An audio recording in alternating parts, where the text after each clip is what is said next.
ভাবি কি হইছে কিছু কবি? ভাইজান কইলো ভাই আবার কি কইছে? খাওনের কথা। এই তোকে না আলাদা করে দিছি, আমাকে ঘরে আবার কিসের নাস্তা? ঠিক আছে ভাবি, খামো না। এনে ধর। ছোট বউ খাইছো? তোমার না তখন খাইতে পেলাম। ওকে না আলাদা করে দিছো, আমাকে ঘরে আবার কিসের নাস্তা? আরে আলাদা করে দিছি তাতে সমস্যা কি? যখন খিদা লাগবে আমাকে ঘরে এসে খাইবো, কোনো অসুবিধা আছে? হ, আমি তো তোমার বান্দি, সারাদিন কষ্ট করে রান্না বাইরে থেয়ে দেবো, তোমার ভাই আর ভাইয়ের বউ এসে গিলবো। আমার তো রাজার ভান্ডার আছে, যে রাজার ভান্ডার খাইলে জীবনও কোনোদিন ফুরাইব না।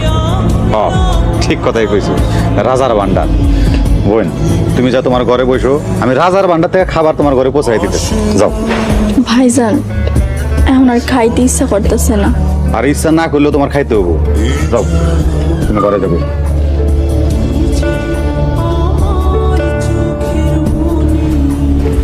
শোনো, দুলাল বাজারে গেছে, বাজার করে নিয়ে আসলে আলাদা রান্না করে খাইবো, তাতে তো কোনো অসুবিধা নাই। তুমি এত ঝামেলা করো কেন, ক্যাসাল করো কেন? আমি তো খারাপ মানুষ, তাই আমার মুখ দিয়ে ভালো কথা আসে না। তো তোমার ভাই যে বাজারে গেছে, টাকা কই পেয়েছে? টাকা কার কাছ থেকে আমি ধার নিচ্ছি। কার কাছ থেকে ধার করছে না তুমি ধার দিছো? আরে না, আমি কি পাগল হয়েছি নাকি? আরে আমি টাকা ধার দিমু। আমি যদি শুনি তুমি তোমার ভাইরে টাকা দিছো, তুমি দেখো তোমার এই সংসার ঘর বাড়ির ভিতরে আমি আগুন ধরাই দিব। আরে দূর, সবসময় খালি ক্যাসাল করো। এত ক্যাসাল করো কেন? একটু ভালো করে কথা বলতে পারো না? কিরে খেতে সোস, খা ভালো করে খা।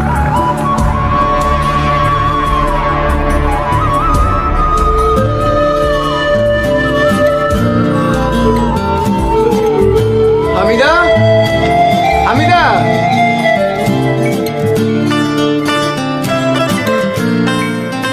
তুমি আইছো? বাজার আনছো? না তোমার লাগে একটা শাড়ি লয়েছি। শাড়ি?